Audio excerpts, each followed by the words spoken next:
Welcome, wherever you are. Perhaps you're curled beneath a warm blanket, or simply settling in for a moment of calm. I invite you now to let your shoulders drop and your breathing slow.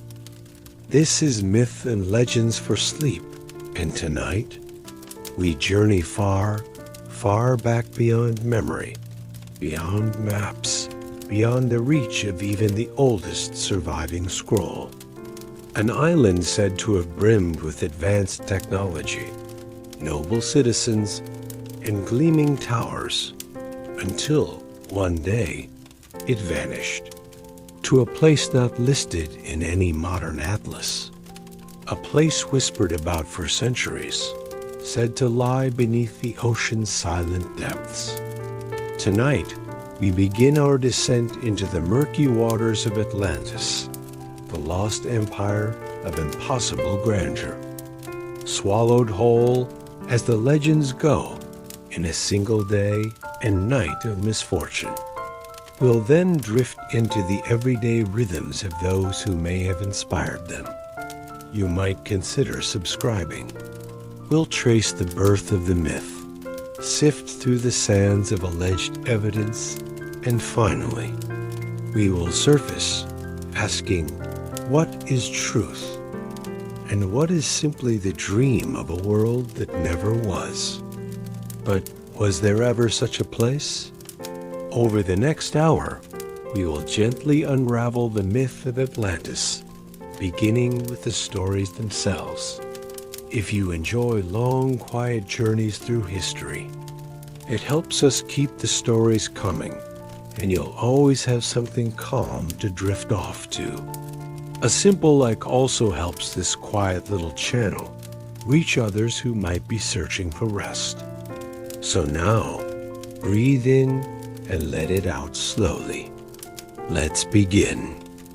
The legend, a city beyond time and a calamity of the deep. Let us begin, as all good legends do, with a story told long ago. The scent of parchment and oil lamps lingers in the air.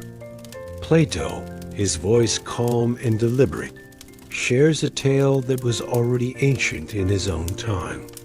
In the quiet hush of a stone hall, somewhere in ancient Athens, a philosopher speaks. The island of Atlantis, he says, lay in front of the Pillars of Heracles. This term, the Pillars, referred to what we now know as the Strait of Gibraltar, the narrow channel separating southern Spain from North Africa, where the Atlantic Ocean begins its slow, endless roll westward. Their children became kings, and their descendants ruled the land for generations. The year is sometime around 360 BCE. You are seated with others, cross-legged, perhaps with your back resting against a column. And Plato speaks not of politics or ethics or metaphysics. There were fountains of both hot and cold water. There were gymnasiums, temples, and racecourses. The Atlanteans were advanced, not just in their architecture, but in their governance.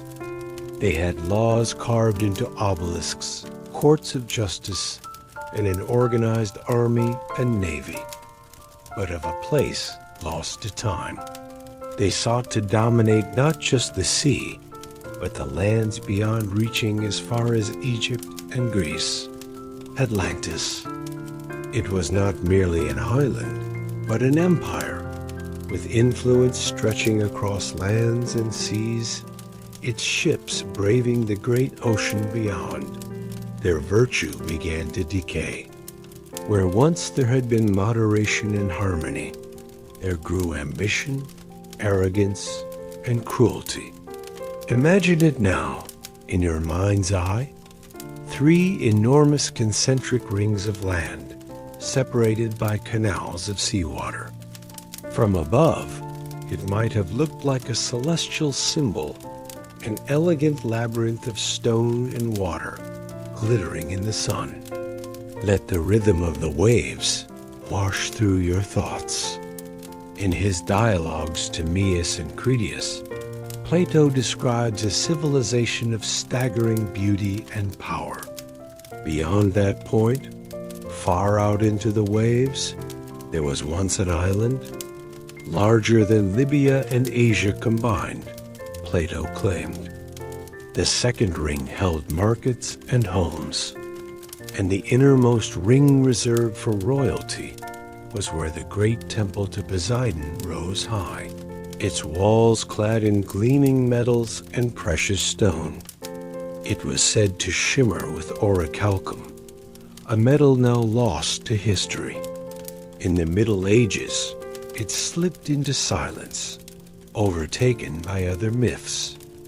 This land was the domain of the god Poseidon, who, according to Plato, fell in love with a mortal woman and built her a home at the very center of the island. The legend grew. Authors like Ignatius Donnelly claimed it was the cradle of all civilization, that the Egyptians, the Mayans, even the Norse, had roots in Atlantis. It is, as many have suggested, a moral story, a warning against the decay of virtue. Atlantis, the antediluvian world, was published in 1882 and sold widely. Claimed that during trances he could see visions of Atlantis. He described it as a technologically advanced society with flying machines and energy crystals. He even predicted that parts of it would rise again in the 1960s near Bimini in the Bahamas. He speculated that Atlantis was the true source of all major technological and spiritual advancements. His work, why, though rejected by scholars, was embraced by the public, a reflection of Plato's ideal of the perfect society. And what happens when that ideal is corrupted? The capital of Atlantis, as described by Plato, was a marvel of symmetry and splendor. You might feel it too, that pull, that yearning. In the early 20th century, mystics and esoteric thinkers added their voices. Bridges crossed the rings. The outermost circle was filled with harbors, docks, and trading posts. The story of Atlantis drifts on. But those real people, Minoans, Egyptians, islanders of the ancient Mediterranean, whose lives, struggles, and cities may have echoed so deeply through time that they were remembered as myths. Expeditions followed, and turn our gaze to the lives of those who may have inspired the tale. Belief persisted. Sonar scans were taken.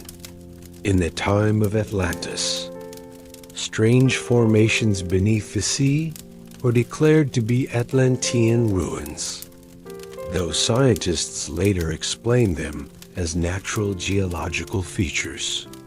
Throughout the island, aqueducts and canals fed the land.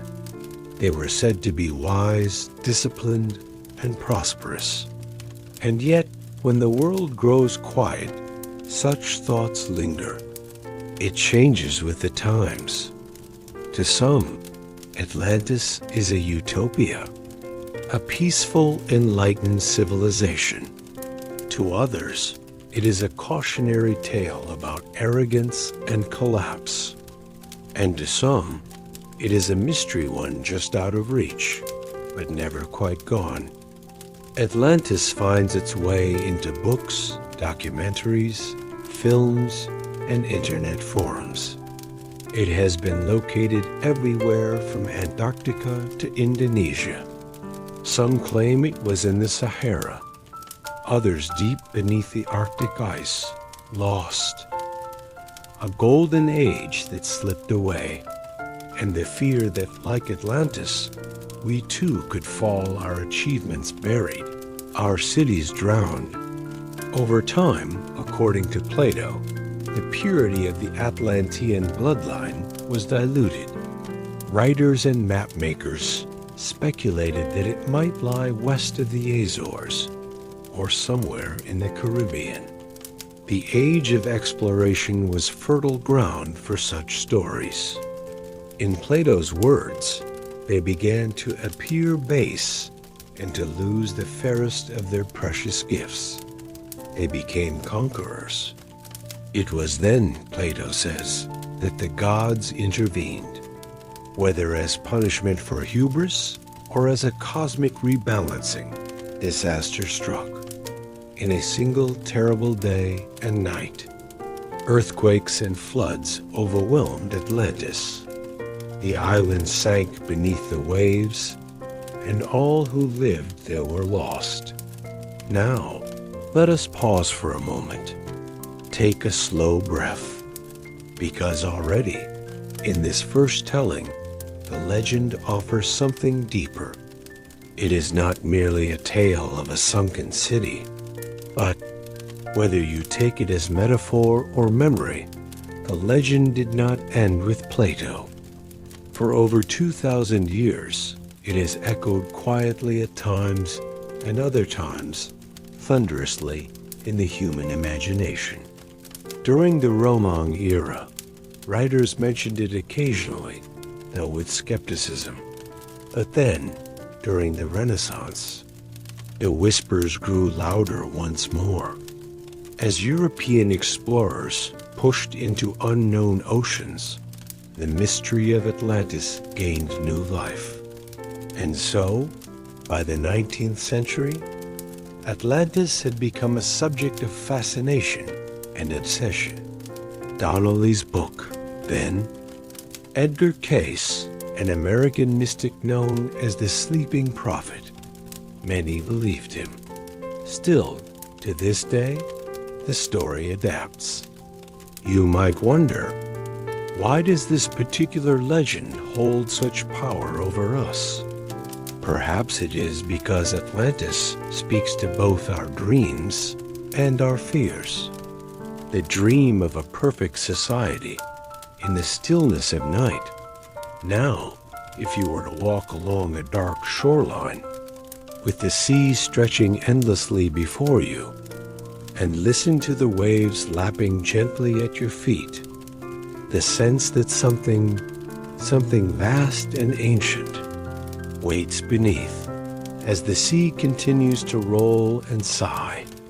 In our next chapter, we'll leave behind the marble halls and legends.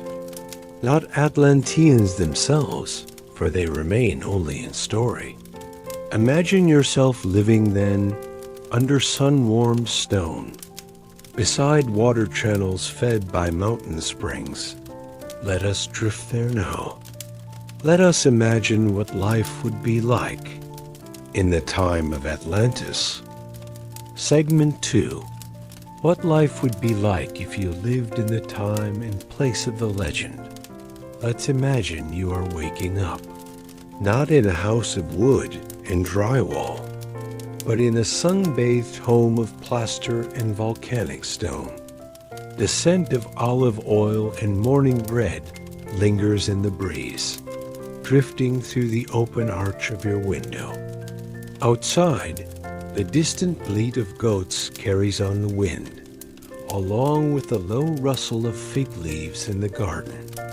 This is life on an island, a warm, fertile place nestled somewhere in the Mediterranean. The sun is already climbing. The stone beneath your bare feet is warm. The year you don't know.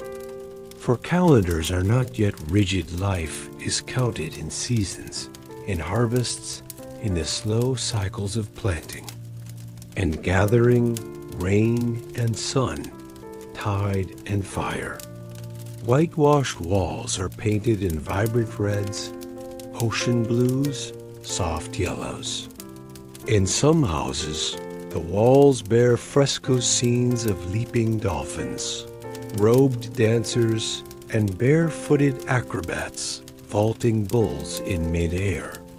This is not the Atlantis of science fiction and glowing crystals. Perhaps you are a singer, your voice echoing in sacred caves during festivals to the goddess. On warm evenings, families might gather on them to catch the breeze and gaze at the stars. There are no towering stone temples with grim idols, but rather open-air shrines and sacred groves. She watches over birth, over crops, over the wild rhythm of the sea. Bulls are sacred. Their horns crown palaces. Their images adorn walls. Their strength is admired, not for conquest, but for power within balance. Priestesses hold places of authority. Their presence is respected, their rituals attended in silence and reverence. This is the Atlantis of memory of inspiration. This may be Crete, or Thera, known today as Santorini. You live among a people we now call the Minoans, though they never called themselves that. Not everything is peaceful. Their name was lost, like so many things to time. Goods arrive in crates and ampery spices, copper, linen, even exotic animals. You may help sort the goods, or work pottery, or fish in the morning tide, your hands calloused and sun-bronzed. The seasons change. Some say the gods are restless, but enough to instill respect. Volcanic ash lies buried in the soil. A dry season means lean grain. A harsh winter means no olives. Trade may slow. A ship may not return. The sea is beautiful, but the sea takes what it pleases. It will darken skies as far as Egypt. It will send waves across harbors. It will bury towns. And in time, the memory of your life, your city, your people will fade into legend. You've heard stories from elders of fire from the sea, of days when the sun disappeared behind black skies. You still wait for the ship that may come at dawn. Let us gently shift our gaze backward past this life, past the waves, to the origins of the Atlantis myth itself. Foreign people with strange armor, who speak in harsh tongues and demand tribute. It simply is. It is the world your ancestors knew, and the one you shape gently for those to come. But their world lingers. A society real yet distant, tangible yet lost. The kind of world that leaves only pottery shards, painted with blue dolphins leaping through eternal seas. Imagine the streets of your town paved in smooth flagstone, a city of flowing stairways and open courtyards. The wine is dark, watered slightly. In the evening, the oil lamps are lit and the air grows soft. Children play with carved wooden animals, their laughter bouncing between walls of stone. The streets are narrow but clean. There are drainage systems and aqueducts.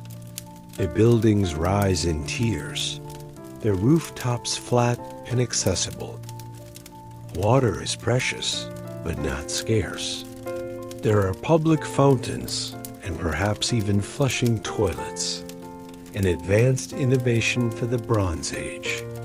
In the palace center, courtyards are surrounded by storerooms, workshops, and ritual spaces.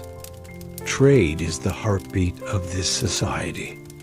From your port, ships sail to Egypt, Anatolia, and beyond.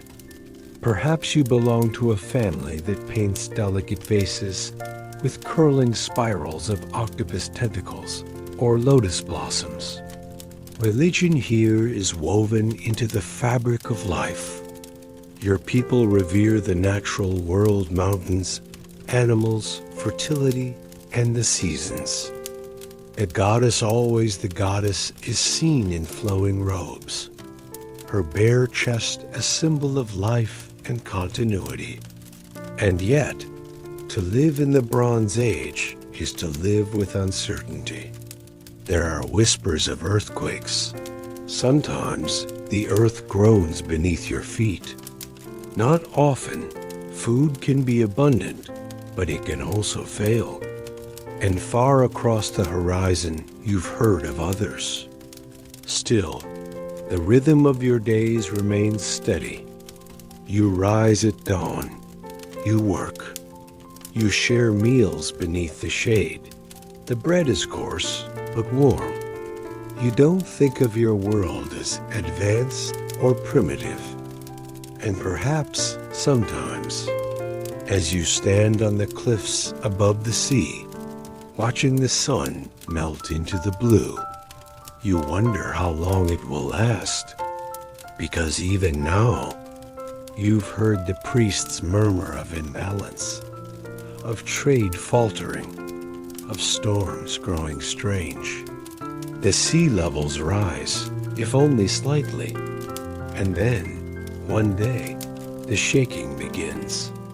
The land groans, dishes fall from shelves, walls tremble, and out across the water, a column of smoke. The island of Thera peaceful, verdant has begun to die. You do not know it yet, but this eruption will echo across centuries. But for now, you still breathe the salt air. You still light your lamp. This is what life was like in the time of the legend. Not gods and lasers, but clay and wind, ash and prayer. Now that we've lived a day in their rhythm, where did it begin? Why did Plato tell this story? And did he, perhaps, tell it for reasons more philosophical than historical? Let us turn the page and find the origin of the legend. Segment 3. The origin of the legend, Plato's vision, Egypt's secrets, and the shaping of a myth. As we leave behind the sun-soaked life of Minoan shores and the imagined rhythm of the lost island, we now turn to the mind of a man, one of the greatest thinkers in Western history, a philosopher who shaped politics, ethics, and metaphysics, and whether he intended to or not, gave the world one of its most enduring legends, Plato. Born in Athens around 427 BCE, Plato was more than a thinker, he was a storyteller. In the calm, deliberate dialogue of his works, he used fiction to illuminate ideas. Allegory, for him, was not fantasy, but a mirror in which deeper truths could be seen. He claims that Solon, the famous Athenian lawmaker, who lived around 600 BC, once traveled to Egypt, where priests at a temple in Sais told him of an ancient conflict between Athens and a mighty empire known as Atlantis. And that is where the legend of Atlantis begins. These are dialogues, philosophical conversations between characters who speak in turn, exploring grand questions. The story of Atlantis appears in only two of Plato's works, Timaeus and Critias. In Timaeus, the tale is introduced almost casually. One of the characters, named Critias, recalls a story that he says has been passed down through his family for generations. Atlantis, by contrast, represented the dangers of excess, greed, and the decay of moral values. The story mirrors this philosophy with startling clarity. Atlantis, vast and powerful, had attempted to conquer the Mediterranean. But Athens, virtuous, brave, and just, rose up and defeated them. This war, they said, took place 9,000 years earlier, but rather as a teaching tool, fictional example, built to explore Plato's vision of how societies rise and fall. The tale ends not with the drama of Atlantis' final moments, but with a quiet pause. Others believe he stopped because the story had served its purpose. The records of the conflict were lost. Only fragments remained, fragments which Solon brought back, and which, generations later, Plato would write down. He had shown how a once noble civilization might crumble from within, and then, suddenly, both civilizations were undone. Atlantis sank. Athens, too, fell victim to catastrophe. That is the frame of the story. But historians, reading these dialogues, have long noticed something peculiar. That Plato may not have been recording a memory. The structure of the tale, the choice of names, the perfect contrast between the ideal city of ancient Athens and the corrupted empire of Atlantis. It all suggests he may have been crafting a parable. In Plato's philosophy, the ideal city, the Kallipolis, was a place of balance, justice, and moderation. Greek thinkers admired Egyptian knowledge and often sought out its priests. They may have heard stories of ancient floods, of sunken cities, or of past dynasties lost to time. Numbers could symbolize eras or sacred cycles rather than precise chronology. But oral traditions may have preserved some memory of that catastrophe. A city destroyed by the sea, a civilization lost in fire and water. It's possible Plato or his source used the figure to evoke immense antiquity, not a measurable point in time. Or drawing from older memories? Atlantis was powerful, yes, but also increasingly arrogant, materialistic, and cruel. It is not a flawless utopia. It begins noble, but decays. Its power becomes hunger. Its people forget their divine origins and turn inward. Its temples were filled with scrolls and inscriptions, many of which detailed floods, kings, and battles from centuries and even millennia before. Athens, in the story, is the underdog virtuous, wise, and brave. But a warning. Some scholars believe the tale of Atlantis was never meant to be taken as historical truth. And indeed, the story is never finished. Masked a memory? Many have wondered, what if it's real? The dialogue Critias breaks off mid-sentence. Plato never completed it. Some have speculated that Plato intended to write a third dialogue, perhaps to fully conclude the narrative. He had illustrated the dangers of unchecked ambition, and then he moved on. But there is still the question, where did the idea come from? Why Egypt? Why 9,000 years? And was Plato truly inventing the story whole cloth? Let's begin with the priests of Sais. Ancient Egypt was, in Plato's time, already unimaginably old. It is possible that Solon, or someone like him, did travel to Egypt. But dates, in oral history, tend to stretch. The number 9,000 years may not have been literal. Egyptian calendars were complex.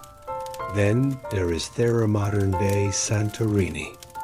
By the time Plato was writing, the ruins of Akrotiri, buried under volcanic ash, had been forgotten. Could it be that Plato heard these echoes? That he took scattered memories of Egyptian floods, of vanished islands, of sunken harbors and wove him into a single story? A story told not to mislead, but to illustrate, to ask what makes a city great, and what causes its fall. It's worth noting that Atlantis is not a paradise in Plato's account. In many ways, Atlantis is not a dream, a mirror held up to Athens, and perhaps to all who read it. And yet, because the story is framed as historical, and because it is so rich in detail, what if Plato only half knew? What if his myth, a whisper of a world truly lost beneath the waves? It is here that imagination takes hold. And in our next segment, we will explore those echoes, those fragments of evidence and speculation that have fueled the search for Atlantis across centuries. Were any ruins ever found? Were there ancient maps or strange underwater formations? We'll drift now into the shadowy realm of discovery and see what, if anything, has ever surfaced from the deep. Segment 4. Evidence of the legend's truth. Echoes beneath. The waves and the long search for Atlantis. Let your mind drift now. Imagine the sea deep, slow-moving, and unhurried. Its surface sparkles under the morning sun, but beneath lies silence. A vast, dark world where forgotten things rest quietly under layers of silt and coral. For more than 2 millennia, explorers, dreamers, scientists, and mystics have peered into this silence, wondering if something lost still sleeps below. Could Atlantis have been real? And if so, where would we even begin to look? The question has lingered for generations. And in many ways, the search for Atlantis has become its own kind of legend. Let's begin with the island of Santorini, once known as Thera. This island lies in the Aegean Sea, its crescent shape surrounding a sunken volcanic caldera, a massive void formed by one of the largest volcanic eruptions in human history. Roughly 3,600 years ago, the eruption of Thera devastated the island. Ash rose miles into the sky. Earthquakes shook the sea floor. Tsunamis crashed across the coasts of nearby islands, and perhaps even mainland Crete. Images of blue monkeys, elegant women, sailing ships, and natural landscapes remain remarkably intact. The thriving city of Akrotiri, a Minoan settlement, was buried beneath a thick layer of ash preserved, like a Bronze Age Pompeii. Today, archaeologists walk carefully through its quiet, roofless streets, uncovering walls still adorned with vivid frescoes. There are no skeletons here, no signs of panic.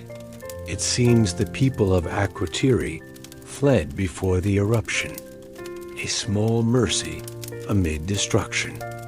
The similarity to Atlantis, a wealthy island civilization destroyed by sudden catastrophe, has led many to wonder. Is this the origin of the myth? Possibly, but there's a catch. A civilization advanced for its time, suddenly lost, preserved in volcanic ash, and perhaps remembered dimly through generations. The destruction of Thera occurred around 1600 BCE. Sonar has revealed what some claim are unnatural rectilinear formations, perhaps walls, roads, or foundations. Plato's account places Atlantis over 9,000 years before his own time, far older than even Akrotiri. And no artifacts, no pottery, tools, or bones have they found to confirm human presence at these sites. And the location is also different. Thera lies in the Aegean, while Plato placed Atlantis beyond the Pillars of Heracles outside the Mediterranean. Still, for many scholars, the parallels are too strong to ignore. Others have turned their gaze farther afield. In the Atlantic Ocean, near the Azores, researchers have scanned the seafloor for anomalies. But geological experts are cautious. Discovered in the 1960s, the Bimini Road quickly became associated with Atlantis, thanks in part to the predictions of Edgar Cayce, the mystic who had foretold that Atlantis would rise again near Bimini. Underwater formations that appear man-made can easily be the result of natural processes, lava flows, tectonic fractures, or sediment layering. Still, the sea keeps her secrets well. Underwater weathering can create these strange, precise shapes. And then there is the Bimini Road. Off the coast of Bimini in the Bahamas lies a strange underwater rock formation, a line of flat, rectangular stones stretching over the sea floor. To the eye, the stones appear laid out like a road or a wall. Straight edges, sharp corners. Satellite images show it clearly, an enormous bullseye in the desert. But again, geology offers another explanation.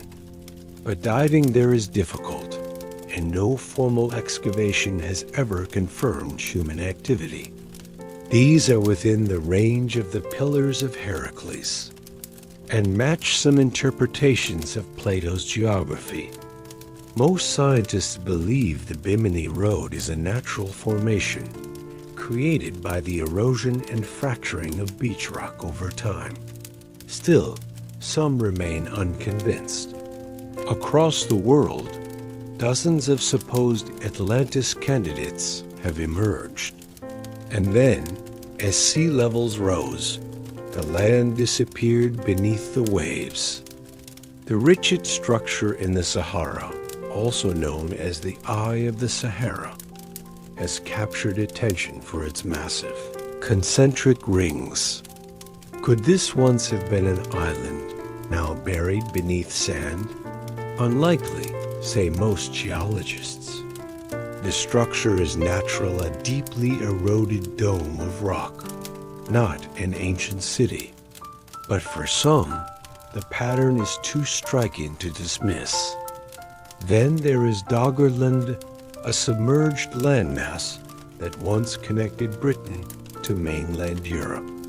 10,000 years ago, people lived there, hunted, built homes, not Atlantis perhaps, but proof that entire civilizations, small and scattered though they may be, can vanish from sight. A memory?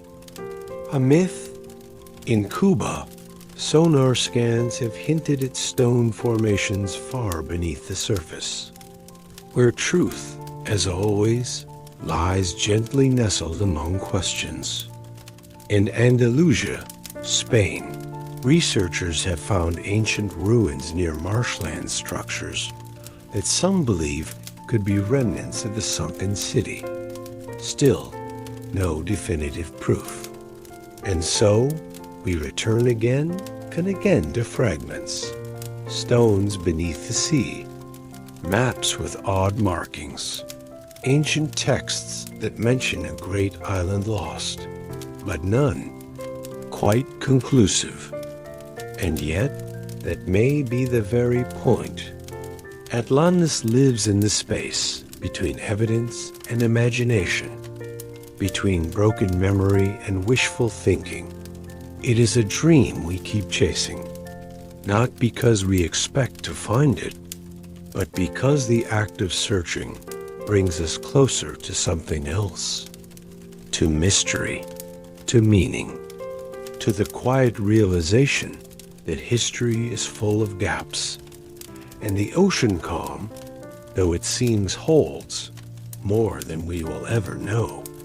As we prepare to close this chapter, you may be wondering, what, then, is the truth? Was Atlantis a warning? Let us drift into our final segment. Segment 5, the truth and conclusion between myth and memory beneath the surface of time. The story of Atlantis begins with the philosopher's voice, echoing through stone halls in ancient Athens. And here we are, over 2,000 years later, still listening, still wondering, still searching. But what is the truth? Was there ever such a place? No city found beneath the sea that matches Plato's description. No ruins of concentric rings with shining temples and canals wide enough for ships. No inscriptions. No laws carved into stone. Perhaps the simplest answer is no, and more like the carefully chosen elements of a lesson. There is no definitive archaeological evidence. The perfect symmetry of its society. The sudden cataclysm that took it all away. The details, too, often crumble under scrutiny. Plato's claim that Atlantis was larger than Libya and Asia combined.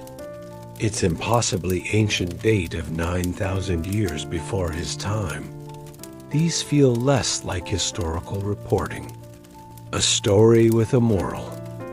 A civilization that had everything and lost it. Not because of nature, not because of war, but because of its own moral decay. Plato was not a historian. He was a philosopher, a student of Socrates, a teacher of Aristotle.